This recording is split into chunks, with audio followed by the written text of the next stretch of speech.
संजय राज Gupta RPS polytechnic Bijpuri से बोल रहा हूँ। अब मैं आपको डिजाइन ऑफ स्टील स्ट्रक्चर के बारे में बता रहा हूँ। इसका जो टॉपिक चल रहा है टेंशन मेंबर चल रहा है। मैंने परसों आपको टेंशन मेंबर का यूनिट 4 बताया था। अब उसके आगे मैं आपको बताने जा रहा हूँ। यह व्यवस्था उसके आगे का जो मैंने आपको बताया था टेंशन मेंबर का, उसके आगे का मैं आपको पढ़ाने जा रहा हूँ। उसके नेक्स्ट में जो परसों पढ़ाया था उसके आगे का पीडीएफ भी आपको मैंने भेज दिया और मैंने आपको यूट्यूब पे भी डाल दिया है। अब आपको क्लास पोर्टल पे डालेंगे तब आप देख लेना दोनों पे। यूट्यूब का मैंने लिंक भेज दिया और फाइनल ईयर के तीनों ग्रुप में मैंने इसको डाल दिया है, परसों ही डाल दिया था। यह व्यवस्था चित्र मैंने आपको दिखा दिया था और उसमें समझा दिया था, दिखाई गई है। इस व्यवस्था में प्रत्येक खंड एक एक अथवा खंड दो दो पर रिवेटों की संख्या समान है। माना width of flat equal to small B. ये विथ हमेशा फ्लैट बी से स्मॉल बी से लेते हैं, मैंने पहले बताया। फ्लैट्स माना पत्ती है, चिपटी। Thickness of flat equal to small t. Number और weight on section is equal to, जितना भी नंबर वेट आएगा इसमें स्मॉल एन से लेते हैं, जो मैंने आपको पहले 3 यूनिट में बताया, इसमें भी स्टार्टिंग में बताया। हमेशा रिवेटों की संख्या स्मॉल एन से ही दर्शाते हैं। Gross dia of the rivet is equal to D. Gross dia हमेशा ग्रॉस डाया लेते हैं। नॉमिनल डाया में 25 से कम हो तो 1.5 mm जोड़ देते हैं, 25 से अधिक हो तो आपको 2 mm जोड़ देंगे। ग्रॉस डाया ही न्यूमेरिकल में लेते हैं। तो ग्रॉस डाया इसको डिनोट करते हैं स्मॉल डी से। Gross area of the flat is equal to B into T. Area of rivet holes is equal to N into bracket star D into T bracket close. Net area is equal to gross area minus area of rivet holes. तो ये formula बन गया A net is equal to B into T minus N bracket star D into T bracket close. ये जितने भी इसके अक्षर हैं बी टी एन मैं आपको बता चुका हूँ। विड्थ है, ये थिकनेस है, ये नंबर ऑफ रिवेट्स है, ये डाया है। तो फार्मूला बन गया B minus N D bracket close into T, जहाँ पर B minus N D bracket close को खंड की प्रभावी या शुद्ध चौड़ाई कहते हैं। अब इसको मैं दूसरा आपको बताने जा रहा हूँ, जिगजैग रिवेटिंग। ये देखिए चित्र इसका ये है, पहले चित्र देख लिए। ये रिवेट है, ये इसको सेक्शन हमने काटा है, ये फोर्स है। ये जिगजैग में उसमें तो जो चेन रिवेटिंग में सीधी सीधी रिवेट लगी हुई थी और सेक्शन काट देते, इसमें एक इधर है, एक इधर है, एक इधर है, एक इधर है, यानी ये जिगजैग है। ये जिगजैग चलती रहेंगी। तो इस जिगजैग में आप इसलिए से जिगजैग करते हैं कि ये सिमेट्रिकल वे में नहीं होती है। तो ये चित्र में दिखा दिया, रिवेट है सब। तो ये जिगजैग है, मैंने इससे सेक्शन काटा है। ये देख रहे हैं आप सब उसको। अब देखिए ये चित्र है, चित्र में यह पद्धति दिखाई गई है। ये जिगजैग पद्धति चित्र में समझा दी है मैंने आपको चित्र में। तो वो ये चित्र में ये पद्धति समझाई गई है, ये दिखाई गई। यहाँ प्रत्येक खंड पर रिवेटों की संख्या समान नहीं होगी। वहाँ पर समान होती है चेन रिवेटिंग में, इसमें समान नहीं होगी। Full stop. अतः प्रभावी क्षेत्रफल ज्ञात करने हेतु विभिन्न काट रेखाएं लेते हुए उन पर स्थित रिवेटों के लिए कटौती करते हुए प्लेट या चपटी पत्ती की न्यूनतम प्रभावी चौड़ाई होगी। यानी कि क्या, प्लेट या चपटी पत्ती की न्यूनतम प्रभावी चौड़ाई होगी। ये मैंने आपको दिखवा दिया डेफिनेशन जिगजैग की। इससे आप सेक्शन को काट सकते हैं चित्रानुसार। चित्र ये रहा ऊपर वाला, मैंने अभी भी आपको समझाया था। काट रेखा 1 2 4 6, एक ये रहा, 2 ये रहा, 4 6 ये रहा, 1 2 4 6, 1 2 4 6 पर 3 रिवेट स्थित हैं। 1 2 3, ये 3 रिवेट स्थित हैं। ये सीधी काट रेखा है, ये सीधी काट रेखा है। इसी प्रकार काट रेखा 1 2 3 4 5 6, 1 2 3 4 5 6, यानी जिगजैग 1 2 3 4 5 6 7, ये रहा 7। ये पूरी जिगजैग बन गई। 1 2 3 4 5 6 7, जो कि टेढ़ी मेढ़ी काट रेखा के इस पर 5 रिवेट स्थित हैं। 1 2 3 अब मैंने आपको बता दिया, इस पर 5 रिवेट स्थित है, मैंने आपको बताया। अब here capital B is equal to चपटी पत्ती की चौड़ाई mm में, BE इज इक्वल टू किसी काट रेखा पर प्रभावी चौड़ाई mm में, small t is equal to पत्ती की मोटाई mm में, और n इज इक्वल टू काट रेखा पर स्थित रिवेटों की संख्या, काट रेखाओं पर जो स्थित है वो रिवेटों की संख्या। Small d is equal to rivet का सकल व्यास mm में, P1 इज इक्वल टू विषम पिच mm में, G is equal to gauge दूरी mm में, N1 इज इक्वल टू टेढ़ी मेढ़ी काट रेखा पर गेज दूरियों की संख्या। ये है N1, देख लीजिए, टेढ़ी मेढ़ी काट रेखा पर गेज दूरियों की संख्या। N है रिवेटों की संख्या, N है टेढ़ी मेढ़ी काट रेखा पर गेज दूरियों की संख्या। तो IS ये कोड है, इंडियन स्टैंडर्ड 800 1984 के अनुसार, कोड के अनुसार काट रेखा 1 2 4 6 7 ब्रैकेट में सीधी काट रेखा के लिए प्रभावी चौड़ाई B is equal to B minus ND bracket close into T equal to B minus 3D bracket close into T। मैंने B N D और T आपको बता दिया ऊपर कि क्या क्या है, सब आपको पता ही है। T थिकनेस है, B चौड़ाई है, N रिवेटों की संख्या है, D डाया है। तथा काट रेखा 1 2 3 4 5 6 7, मैंने अभी आपको बताया था 7 में, ब्रैकेट स्टार्ट टेढ़ी मेढ़ी काट रेखा के प्रभावी चौड़ाई, टेढ़ी मेढ़ी की जो उसमें 1 2 3 4 5 6 7, ये आपकी रिवेट है जो टेढ़ी मेढ़ी काटी गई है सेक्शन को, इसके अनुसार ये प्रभावी लंबाई, प्रभावी चौड़ाई B इज इक्वल टू बड़ा bracket start small bracket start B minus N into D bracket close plus N1 मैंने अभी आपको बताया, टेढ़ी मेढ़ी काट रेखा पर गेज दूरियों की संख्या, ब्रैकेट स्टार्ट P1 का square upon 4G bracket close बड़ा bracket close. Here N is equal to 5 है, 5 रिवेटों की संख्या है, वह N1 इज इक्वल टू 4 हो, जो 1 2 3 4 सेक्शन काटा था, ये 1 2 3 4 5 6 7 काटा था, 5 थी, तो रिवेटों की संख्या N is equal to 5, N1 is equal to 4, तो BE इज इक्वल टू हो गया bracket start B minus 5D, N की संख्या 5 है तो 5D हो गया ब्रैकेट क्लोज प्लस 4, क्योंकि N1 इज इक्वल टू 4 है, bracket start P1 square upon 4G bracket close, net area is equal to BE into T। अब one angle both legs connected, ये नेट एरिया आपका निकल गया zigzag से। अब आपका टॉपिक यहाँ जिगजैग का खत्म हो गया। अब आपका नेक्स्ट है one angle both legs are connected. अब देखिए कोणीय खंड, one angle both legs connected, one angle both leg connected. ये देखिए फिगर, पहले फिगर समझ लीजिए। ये लेग्स है, ये लेग L लेग से दर्शाया गया, एक इधर है इसकी L2, ये L1 ये L2, 2 लेग्स है, एंगल है इसलिए 2 लेग्स है। ये रिवेट लाइन है आपकी काटी हुई रिवेट लाइन, इसलिए एक ये इधर काटा, एक इधर काटा, ये 2 रिवेट हो गई। ये आपकी 1 2 3 4 5 ये दिख रहा है, एक 3 पे कटा हुआ है, 2 और 4 इसके रिवेट है, 5 है। ये ब्रेथ होगी चौड़ाई इसकी यहाँ से यहाँ तक, ये आपका काटा हुआ चित्र में P1 पिच हो गया। अब आप ये देखिए, पहले मैं आपको बताने जा रहा हूँ वन एंगल, चित्र समझ लीजिए आप, चित्र में एंगल है, ये इसकी गोलाई है, इसका काटा गया। अब ये देखिए आप, one angle both legs connected, कोणीय खंड की दोनों टांगें जुड़ी होने पर उसका निवल क्षेत्रफल दोनों टांगों को एक सीध में मानकर ज्ञात किया जाता है। Full stop.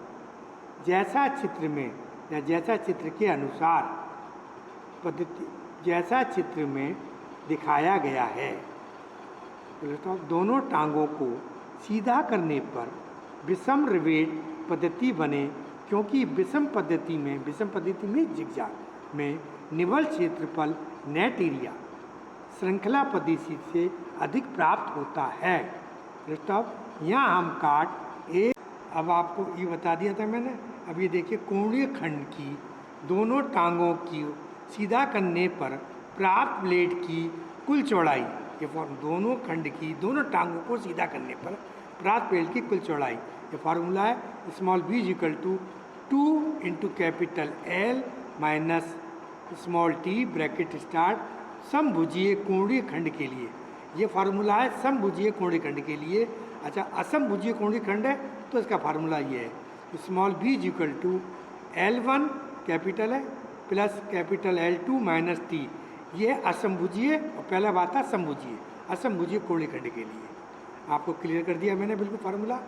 काट 1 2 3 पर निवल क्षेत्रफल है ना, नेट एरिया इजिकल टू प्रभावी चौड़ाई, प्रभावी चौड़ाई इंटू मोटाई, चौड़ाई होगी डाया ग्रॉस डाया, प्रभावी चौड़ाई सॉरी प्रभावी चौड़ाई होगी इंटू मोटाई। तो फार्मूला हो गया प्रभावी चौड़ाई का फार्मूला है ये b minus N D into T, T मोटाई है और ये b minus N into D, N newton की संख्या, डी डाया है ब्रैकेट क्लोज, b चौड़ाई है, t थिकनेस है। ये फार्मूला 1 बन गया आपको, मैंने फार्मूला समझा दिया आपको। अब आप देखिए पुनः काट 1 2 4 5 पर निवल क्षेत्रफल इक्वल टू बड़ा bracket start b minus N D plus n1 into P1 square upon 4g bracket close into t। तो यहाँ पर है, जहाँ पर n small n is equal to 2 है तथा n1 इज इक्वल टू 1 है, अर्थात निवल क्षेत्रफल इनमें फॉर्मूले में पुट करने पर bracket b minus 2d, n की संख्या 2 है plus P1 square upon 4g bracket close into t। उपरोक्त दोनों काटों में से जिस पर निवल क्षेत्रफल न्यूनतम होगा वही खंड का निवल क्षेत्रफल होगा। ये आप दोनों खंडों को जब निकालेंगे, दोनों का आंसर जो भी न्यूनतम मिनिमम होगा वही निवल क्षेत्रफल कहलाता है। तो ये आपका पता चल गया कैसे आएंगे, निकालते हैं इसको, ऐसे आप न्यूमेरिकल में निकालेंगे। अब इसके आगे मैं आपको बता रहा हूँ one angle 1 leg connected, one angle 1 leg connected. तो ये देखिए एक कोणीय खंड जब गजट प्लेट से केवल एक टांग द्वारा जुड़ा होगा तब रिवेट जोड़ की केंद्र रेखा और कोणीय खंड की केंद्र रेखा एक सीध में नहीं होते। ये देखिए वन एंगल 1 लेग कनेक्टेड में ये होता है कोणीय खंड जब गजट प्लेट से केवल एक टांग द्वारा जुड़ा हो तब रिवेट जोड़ की केंद्र रेखा कोणीय खंड की केंद्र रेखा एक सीध में नहीं होते, जिससे खंड में उत्केंद्रता आ जाती है, एफिशिएंसी आ जाती है। उत्केंद्रता के कारण कोणीय खंड में सीधे तनन प्रतिबल से साथ साथ बंकन प्रतिबल भी उत्पन्न हो जाता है, जिसके कारण खंड अधिक बल वहन नहीं कर पाता और उसका शुद्ध प्रभावी क्षेत्रफल कम हो जाता है। इसी तत्व को दृष्टिगत रखते हुए इंडियन स्टैंडर्ड 800 1984 के अनुसार कोणीय खंड का निवल क्षेत्रफल निम्न सूत्र द्वारा ज्ञात किया जाता है। Net area of the angle section equal to A1 plus A2 into K, constant है, कैपिटल एरिया आपका net area A1 plus A2 into K. Here A1 is equal जुड़ी हुई टांग का शुद्ध क्षेत्रफल, जुड़ी हुई टांग का, तो net area of the angle section है equal to capital A1 plus A2 into K. Here capital A1 जुड़ी हुई टांग का शुद्ध क्षेत्रफल, A2 बाहरी टांग का शुद्ध क्षेत्रफल। फॉर्मूला बन गया capital K is equal to 3A1 upon 3A1 plus A2। ये फॉर्मूला है कांस्टेंट के लिए ज्ञात करने के लिए। ये आपका चित्र देखिए एंगल है, ये दिखाया L, यहाँ से यहाँ तक की दूरी L1 है, ये L2 है, दो एंगल है ये जुड़े हुए हैं। चित्र के अनुसार यदि असमभुजीय, ये असमभुजीय, एक छोटी है एक बड़ी है, ये छोटी ये बड़ी, इसलिए असमभुजीय, इसकी दोनों खंड एक से नहीं है। यदि असमभुजीय कोणीय खंड की जुड़ी हुई टांग की लंबाई कैपिटल L1 तथा बाहरी टांग की लंबाई L2 हो तथा कोणीय खंड की चौड़ाई मोटाई, कोणीय खंड की मोटाई स्मॉल t हो तो फॉर्मूला बन गया capital A1 bracket start L1 minus D. समभुजीय कोण खंड के लिए formula A capital A1 equal to bracket start capital L minus D minus T/2 bracket close into T। Here capital L is equal to कोणीय खंड की किसी भुजा की लंबाई, capital A is equal to bracket start, ये formula है, capital L minus T/2 bracket close into T। Weld जोड़ के लिए capital A1 is equal to bracket start L1 minus T/2 bracket close into T। Capital A2 is equal to bracket start capital L2 minus T/2 bracket close into T। Weld जोड़ में rivet छेद कटौती नहीं होती, ये ध्यान note कर लीजिए कि वेल्ड जोड़ में रिवेट छिद्र कटौती नहीं होती, अतः D इज इक्वल टू 0 लिया जाता है। इसमें D हमेशा 0 लिया जाएगा क्योंकि रिवेट कटौती नहीं होती। तो इस तरह से आपका ये हो गया ख़त्म। अब मैं आपको बता रहा हूँ तीसरा point, double angle place back to back और टी सेक्शन, यानी बैक टू बैक और टी सेक्शन। डबल एंगल, दो एंगल हैं, प्लेस बैक टू बैक, उनकी पीठ से पीठ सटाकर, और T section connected to one side of gusset plate, बीच में गजेट प्लेट है, पीठ से पीठ एंगल की है और बीच में गजेट प्लेट है। ये गजेट प्लेट मान लिया, इससे पीठ से पीठ एंगल सटा के रखी गई है। अब ये देखिए इसकी कंडीशन क्या है। इस कंडीशन में सेक्शन का इफेक्टिव नेट एरिया निम्न सूत्र से ज्ञात किया जाता है। Stop. Net area is equal to A1 plus A2 into K, यानी A1 आपका नेट एरिया ये A1 है plus A2 into K. Here capital A1 तथा A2 के मान निम्न प्रकार लिए जाते हैं, ब्रैकेट क्लोज।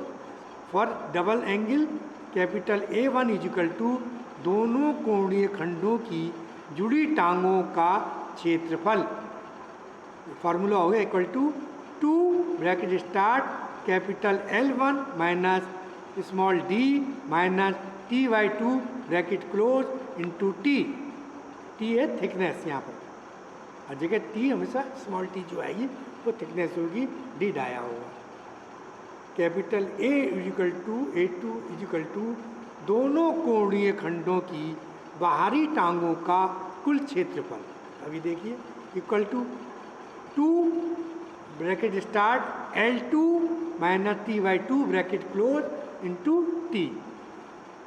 T खंड के लिए ये फार्मूला, T खंड के लिए अब ये फार्मूला लेते हैं, capital A1 is equal to bracket start capital B minus 2D bracket close into TF। Capital A2 is equal to bracket start capital D minus TF bracket close into TW। यहाँ पर क्या क्या चीज़ें ये इन अक्षरों को डिनोट जो किया गया है इंग्लिश के, वो क्या है। हियर यहाँ पर capital B is equal to width of flange, width of flange है यहाँ पर।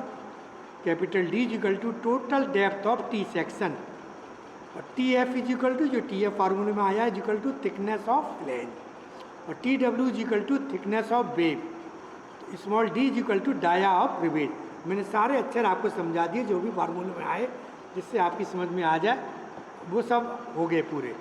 अब देखिए K का मान निम्न सूत्र से ज्ञात किया जाता है। ये K इज द कांस्टेंट है, ये फार्मूला है, इसको निम्न सूत्र से ज्ञात किया जा सकता है जब आपका पीठ से पीठ सटाकर और T section connected one side होता है गजेट प्लेट।